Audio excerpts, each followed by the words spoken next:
जय गुरुदेव। भगवान की महती कृपा से संपूर्ण विश्व अलौकिक भगवान की कृपा का अनुभव कर रहा है। सर्वत्र विश्व में प्रसन्नता, आमोद, उत्साह और उल्लास रहे। भारतीय संस्कृति में इसके लिए पोषण की व्यवस्था है। प्रत्येक व्यक्ति के जीवन में जो साहचर्य होता है, जो क्रिया होती है, उसका ही प्रतिफलन जीव को प्राप्त होता है। इस मानव शरीर से जितने सत्कर्म हो रहे हैं, पुण्य हो रहे हैं अथवा सात्विकता का हम वर्ण कर रहे हैं, वह हमारी आभा मंडल के साथ नित्य निरंतर विद्यमान रहता है। एकादशी की अनंत महिमा है और उन एकादशियों में जो पुरुषोत्तम मास की अर्थात अधिक मास की एकादशी आती हैं, उनकी तो अपूर्व महिमा है। जैसे पर्वतों में कैलाश महान है, उसी तरह एकादशियों में ये पुरुषोत्तम मास की एकादशी महान है। और पुरुषोत्तम मास के कृष्ण पक्ष की एकादशी का नाम कमला एकादशी है, अर्थात लक्ष्मी की कृपा प्राप्त करने के लिए कमला एकादशी एक अत्यंत शुभ अवसर है। जो जातक अपने जीवन में मां भगवती लक्ष्मी के कृपा कटाक्ष से आनंदित होना चाहता है, अनंत ऐश्वर्य से अपना जीवन व्यतीत करना चाहता है, या वो ये चाहता है कि प्रभूत संपदा उसके पास हो, उसे पुरुषोत्तम मास की अर्थात अधिक मास की कृष्ण पक्ष की एकादशी को अवश्य व्रत रहना चाहिए। यह अत्यंत पुनीत है, परम पावन है। युधिष्ठिर जी भगवान जनार्दन से संवाद करते हुए पूछते हैं कि प्रभु, ऐसे परम ऐश्वर्य को प्रदान कर देने वाली वह एकादशी कौन सी है जो मां लक्ष्मी की कृपा से संपूरित हो। तब भगवान जनार्दन श्री कृष्ण कहते हैं, युधिष्ठिर, अगर पुरुषोत्तम मास की इस कमला एकादशी को कोई व्रत रह लेता है, जप अनुष्ठान करता है, तो उस पर मां भगवती लक्ष्मी की अपार कृपा प्राप्त होती है। इसका महान फल है। भगवान कृष्ण युधिष्ठिर से कहते हैं कि अगर कोई सामान्य रूप से अपने घर पर जो जप करता है, उसका तो सामान्य फल उसे प्राप्त होता है, लेकिन अगर वही नदी के तट पर बैठ करके जप करता है तो घर से 2 गुना फल उसे प्राप्त होता है। अगर वही गौशाला में बैठ करके जप करता है तो उसका 1000 गुना फल उस व्यक्ति को प्राप्त होता है। लेकिन अगर अग्निहोत्र गृह में बैठ करके कोई साधक जप करता है, अनुष्ठान करता है, तब उसे 1108 गुना फल प्राप्त होता है। लेकिन अगर वही साधक भगवान के तीर्थ में, देव सन्निधि में, शिव क्षेत्र में अथवा तुलसी मैया के निकट बैठ करके जप करने लगता है, तब तो कहना ही क्या, उसे उसका 1,00,000 गुना फल प्राप्त होता है। यही अनंत महिमा है। लेकिन अगर साधक भगवान नारायण की सन्निधि में बैठ करके जप करे, तब तो उसे अनंत गुना फल प्राप्त होता है। भगवान का नाम जपने से हरि हरति पापानि, केवल हरि शब्द कह देने मात्र से समस्त पाप समूह नष्ट हो जाते हैं। परम आनंद प्रदायक यह एकादशी की पुनीत कथा जो सुनता है, उसके जीवन में अपार सुख, शांति और आनंद आने लगता है। इसलिए यथासंभव व्यक्ति को एकादशी का व्रत अवश्य रखना चाहिए। एकादशी की इस पुनीत महात्म्य के संदर्भ में भगवान ने यह कथा सुनाई कि एक बार अवंती क्षेत्र अर्थात भारतवर्ष के मध्य नाभि स्थल उज्जैनी में एक ब्राह्मण परिवार रहता था, जो अत्यंत सौम्य था, सरल सहज था और अपने कृत कर्मों से लोक कल्याण की भावना रखता था। वह ब्राह्मण परिवार, जिसके मुखिया शिव शर्मा थे, उनका नाम शिव था और वे शिव जी के परम भक्त थे, भगवान की सेवा पूजा किया करते थे और उनकी 5 संतानें थीं। 5 संतानों में जो सबसे कनिष्ठ पुत्र, छोटा पुत्र था, उसका नाम जय शर्मा था। वह बहुत क्रूर प्रकृति का था। उसके चित्त में लोगों का सुख भाता नहीं था। उसके मन में किसी को प्रसन्न आनंद देखकर एक ईर्ष्या का भाव जगता था और वो किसी को दुखी करना, कुपित करना, अकारण प्रताड़ित करना, इसमें ही उसका चित्त रहता था। वह लोभी प्रकृति का था, धन हरण कर लेता था। इस तरह वह ब्राह्मण परिवार अच्छा होते हुए भी अपने इस छोटे पुत्र से अत्यंत दुखी था। सभी ने मिलकर के छोटे उस पुत्र को, जय शर्मा को, मानो घर से और नगर से निष्कासित कर दिया। वो यत्र तत्र भटकने लगा, जंगल जंगल गिरी गह्वरों में होता हुआ यहां वहां जाने लगा। शरीर कृशकाय हो गया, गात्र क्षुब्ध हो गए, अंतर मन निरंतर इन व्याधियों से, इन विकृतियों से और संसार के थपेड़ों से मानो अब उसे कुछ प्रेरणा मिल रही थी। भटकते भटकते वह तीर्थराज प्रयाग की ओर पहुंचा और वहां प्रयाग क्षेत्र में गंगा, यमुना और सरस्वती के पावन पुलिन पर विश्राम करता हुआ जब उसने संगम में स्नान किया तो उसके अंदर अंतर्निहित चेतना जागृत और चैतन्य हो गई। उसे यह अनुभव हुआ कि संसार में जैसे गंगा, यमुना और सरस्वती तीनों यहां समाहित हैं। उसने विचार किया कि जैसे स्त्रियां वेणी बंधन में 3 चोटियां बनाती हैं, जिसमें सरस्वती लुप्त होती है और गंगा और यमुना ही दिखाई देती हैं, सरस्वती अंतर्निहित हैं।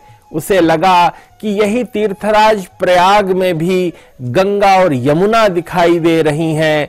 यहाँ का ज्ञान ही वह अंतर्निहित चेतना को आनंदित कर रहा है। ऐसा विचार करते हुए बुभुक्षा से व्याकुल होकर ऋषि सन्निधि में जाने के लिए वह अधीर हो गया। और तीर्थराज प्रयाग की कुछ महिमा ही ऐसी है कि वहां सुप्त संस्कार जागृत हो जाते हैं, चित्त चेतना में प्रासादिकता आ जाती है, अंतःकरण प्रमुदित हो जाता है, संपूर्ण ज्ञान चक्षु खुल जाते हैं और अंतर मन पर भगवान की कृपा से ही दिव्यता का आलोक प्रसारित होने लगता है। वह जय शर्मा यत्र तत्र भटकते हुए हरि मित्र नामक मुनि के द्वार पर पहुंचे और उनके आश्रम में पहुंच करके उनको प्रणाम करके वहां बैठे, पेट भर कर भोजन किया और प्रणाम करके आशीर्वाद लिया और अपनी दुख भरी व्यथा उनके चरणों में निवेदित कर दी। हरि मित्र, जैसा कि उनका नाम था, वो हरि मित्र मानो साक्षात नारायण के ही मित्र हों, संपूर्ण वसुधा को मित्र रूप में देखते थे। उन्होंने जय शर्मा को उपदेश किया कि अब बस शीघ्र ही इस अधिक मास में, इस पुरुषोत्तम मास में, भगवान के इस दिव्य काल में एक कमला नामक यह एकादशी आ रही है, इसका तुम व्रतोपवास करो। जय शर्मा ने पुरुषोत्तम मास की इस कमला एकादशी के एक दिन पहले ही मन में संकल्प लिया कि मैं अब यह एकादशी व्रत करूंगा। शास्त्रोक्त विधान से मंत्र बोल करके यह संकल्प लिया कि एकादश्यां निराहारः स्थित्वा हम परेहनि भोक्ष्यामि पुंडरीकाक्ष शरणं मे भवाच्युत। हे कमल नयन, हे भगवान अच्युत, मैं एकादशी को निराहार रह करके आपके गीत वाद्य नृत्य और पुराण पाठ आदि के द्वारा आपका स्तवन पूजन करूंगा, रात्रि में जागरण करूंगा। इस तरह पुनीत संकल्प लेकर के उसने इस कमला एकादशी का व्रत प्रारंभ किया। सारे दिन एकादशी को प्रसन्न चित्त होकर नारायण का स्तवन करने लगे, पूजन करने लगे। गंगा जी का पावन पुलिन था, वहां की सईकत अपूर्व आनंद दे रही थी, ऋषि कृपा थी, आश्रम परिवेश था, नारायण की सन्निधि थी, तुलसी दल समक्ष था और मानो प्रकृति अनुकूल हो गई थी। इसी तरह रात्रि के कुछ प्रहर व्यतीत होते ही मां भगवती लक्ष्मी स्वयं प्रकट हो गई, उनकी अनंत कृपा बरसने लगी और उन्होंने कहा कि प्रिय जय, मैं तुम पर प्रसन्न हूं, तुम्हें अनंत लक्ष्मीवान होने का, अनंत संपदावान होने का वरदान देती हूं। जय ने उन्हें प्रणाम किया और कहा कि भगवती, आपकी बड़ी कृपा हुई जो आपने मुझ पर कृपा की। आप मुझे और बताइए इसका क्या विधान है, कैसे सत्संग करना चाहिए, क्या दान करना चाहिए, गुणीजनों का आश्रय कैसे लेना चाहिए, सत्संकल्प कैसे पूर्ण होंगे, हमारी चित्त चेतना में ज्ञान चक्षु का विस्तार करें, हमें आनंद से आप प्लावित करें। मां भगवती लक्ष्मी प्रसन्न हो गई।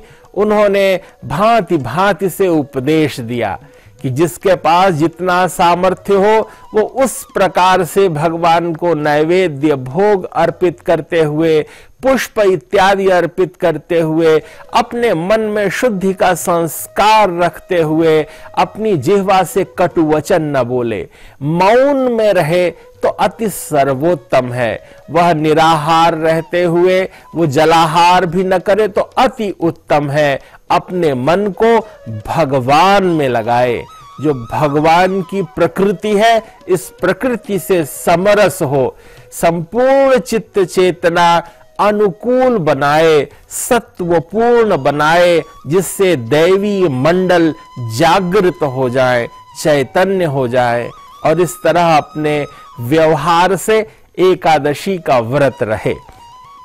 द्वादशी के दिन में वे कहते हैं कि जैसे मासों में पुरुषोत्तम मास होता है, पक्षियों में गरुड़ होता है, नदियों में मां भगवती गंगा होती हैं, वैसे तिथियों में द्वादशी तिथि होती है। संपूर्ण देव मंडल भारत की इस पवित्र भूमि में इसलिए जन्म लेना चाहते हैं कि यहां एकादशी होती है। द्वादशी के दिन में प्रातः काल स्नान ध्यान पूजन करे, भगवान को प्रणाम करे और अगर उसी दिन त्रयोदशी लग जाती है और रात्रिकालीन अगर वेला आ जाती है तो उस दिन भी अगर वह भगवान का स्तवन करता है तो लक्ष गुना अधिक उसे फल प्राप्त होगा। अहरनिश भगवत चेतना में मन को लगाए, कटुता रहित बने, ईर्ष्या मद मोह मात्सर्य से रहित, काम क्रोध रहित, लोभ को विसार दे। अगर व्यक्ति सार्थक चिंतन, सार्थक जीवन जीना चाहता है तो यह एक सुअवसर है कि हम अपने जीवन को परमात्मा को अर्पित कर सकें। एकादशी की यह पावन पुनीत दैवीय अमृत तुल्य कथा है। जो इसका श्रवण करता है, मनन निधिध्यासन करता है, उसको भगवान की कृपा प्राप्त होती है। अज्ञान तिमिरांधस्य व्रतेनानेन केशव प्रसीद सुमुखो भूत्वा ज्ञान दृष्टि प्रदो भव। साधक कहे कि हे भगवान, हे केशव, हे नारायण, मैं अज्ञान रूपी रतौंधी से अंधा हो गया हूं।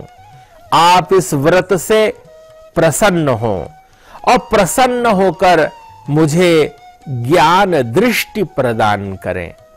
यह संसार समान रूप से सभी के लिए एक जैसा दिखाई देता है, लेकिन ज्ञान की दृष्टि आ जाने पर सर्वत्र अनुकूलता प्रतीत होती है। किसी के लिए समुद्र खारा पानी है और किसी के लिए लाखों लाख जीवों का आश्रय है। किसी के जीवन में बरसात दुख पीड़ा का कारण है और किसी कृषक के लिए वही अन्न का उत्पादन कर देने वाली है। वृक्षों का जीवन, फल फूल रस, यह संपूर्ण भगवदीय परिवेश है और यह प्रत्येक मनमानस में अमृतत्व की वर्षा करता है। इस संसार में जो कुछ है उसका एक प्रयोजन है। प्रत्येक व्यक्ति भगवान के किसी एक नियोजन के अंतर्गत इस जगत में आए हैं। सबको अपना श्रेष्ठ देना चाहिए, सत्कर्म करना चाहिए, पुण्य करना चाहिए और जब कभी अवसर आए तो परमात्मा की कृपा से सर्वोत्तम भगवदीय कार्य करने चाहिए। अनुकूल और सात्विक लोगों पर विश्वास करना चाहिए। उनके हाथों में यह जगत सुरक्षित रहता है। पूज्य महर्षि महेश योगी जी का भी मानो नारायण ने ही चयन किया था कि महर्षि महेश योगी जी ने संपूर्ण विश्व में भारतीय ज्ञान की ध्वज पताका फहरा दी। अपने गुरुदेव ब्रह्मानंद सरस्वती के आशीष से संपूर्ण विश्व में ज्ञान का अभ्युदय करा दिया। इसी परंपरा का निर्वाह करते हुए वेद विद्या मार्तंड ब्रह्मचारी डॉक्टर गिरीश जी अपने सत्संकल्पों से अहरनिश विश्व के कल्याण के लिए, विश्व शांति के लिए, सर्वविध सभी के मंगल के लिए निरंतर क्रियाशील है, सतत प्रयत्नशील है। हम सब महर्षि महेश योगी जी के इस कृपावतान में, भगवदीय वातावरण में संस्कृति और परंपराओं का पोषण करते हुए विश्व का मंगल चाहते हैं। इस संपूर्ण विश्व का कल्याण हो, विश्व शांति हो, सबकी चेतना में आनंद अवतरित हो। एक साथ पर एक जगह लगभग 9000 दिव्य वैदिक विद्वानों द्वारा ध्यान हो, ज्ञान की गंगा का एक ऐसा लहरा वहां से उत्पन्न हो कि संपूर्ण विश्व में सत्व प्रकट हो जाए। इस सत्संकल्प के साथ आप सबके जीवन में शुभ हो, मंगल हो, सबका कल्याण हो। बहुत बहुत शुभकामनाएं। जय गुरुदेव, जय महर्षि।